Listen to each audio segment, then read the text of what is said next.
But if it makes it a carb,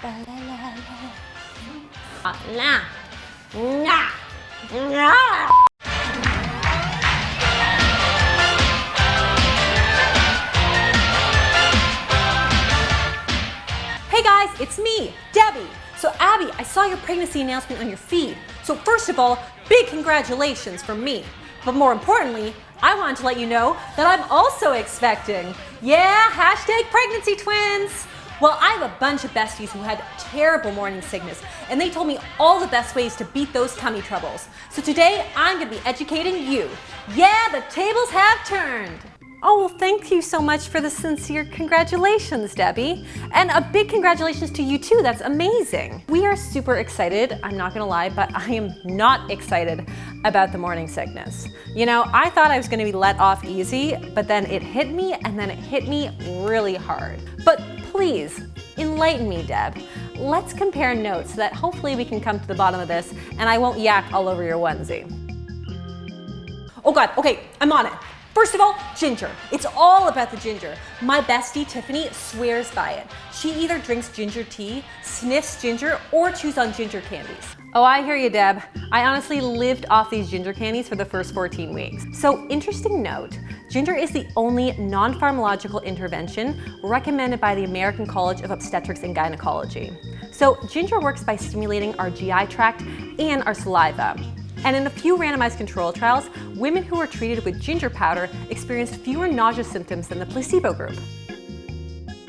My other babe, Kimberly, always carried lemon slices in her purse, and she would sniff a few when she was feeling a little bit nauseous. Oh, and she always carried sour candies too. So your friend Kimberly might be right. Research has shown that inhaling lemon essential oils can help relieve nausea and vomiting.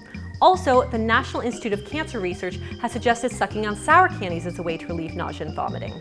So I always suggest having a few slices of lemon in your kitchen, squeezing some lemon juice into your water, or keeping those sour candies on hand when you're feeling sick.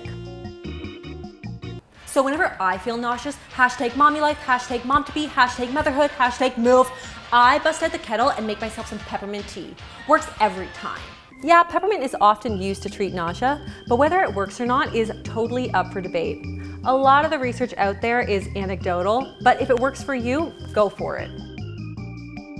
So my sister-in-law just had a baby. Yep, Debbie's a hot aunt now. And she told me that she took vitamin B6 supplements to help with her morning sickness. Oh, congrats, Aunt Debbie. So there's actually some promising research when it comes to vitamin B6. So one trial found that women who were supplemented with B6 had a reduction in nausea and vomiting. I admit I definitely took some B6 supplements the days that I was having something really important like a TV segment, but I always recommend that you try to get a little bit in each day. So look for sources of B6 in foods like potatoes, fish, and non-citrus fruits. So I read in Cosmo that high carb is the way to go to kill those nausea vibes.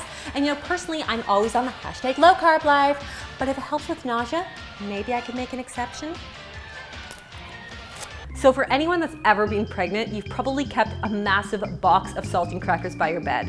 Is there any evidence? Well, a lot of it is anecdotal and done just because we've always recommended it, like from the 1900s.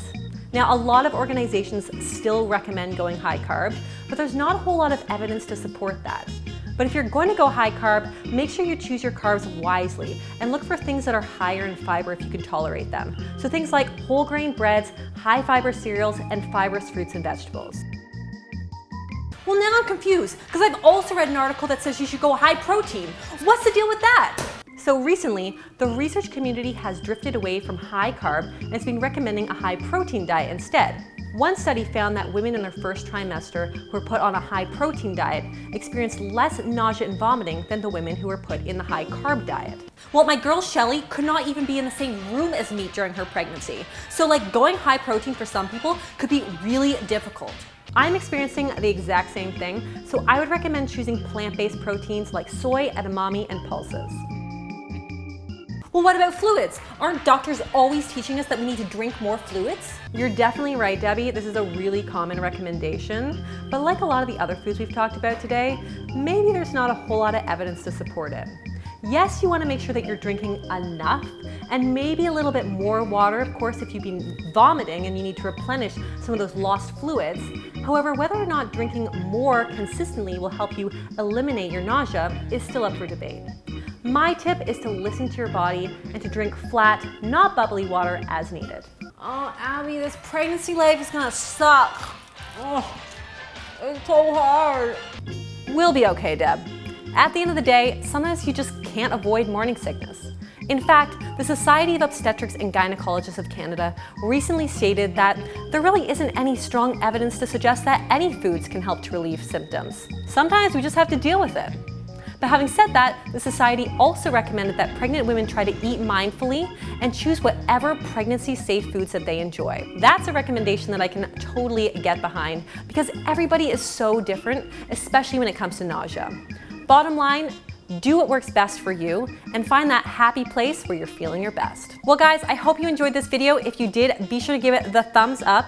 Leave me a comment below for the moms out there with what worked for you when it comes to morning sickness. Subscribe to the channel and I'll see you next time on Abby's Kitchen. Bye!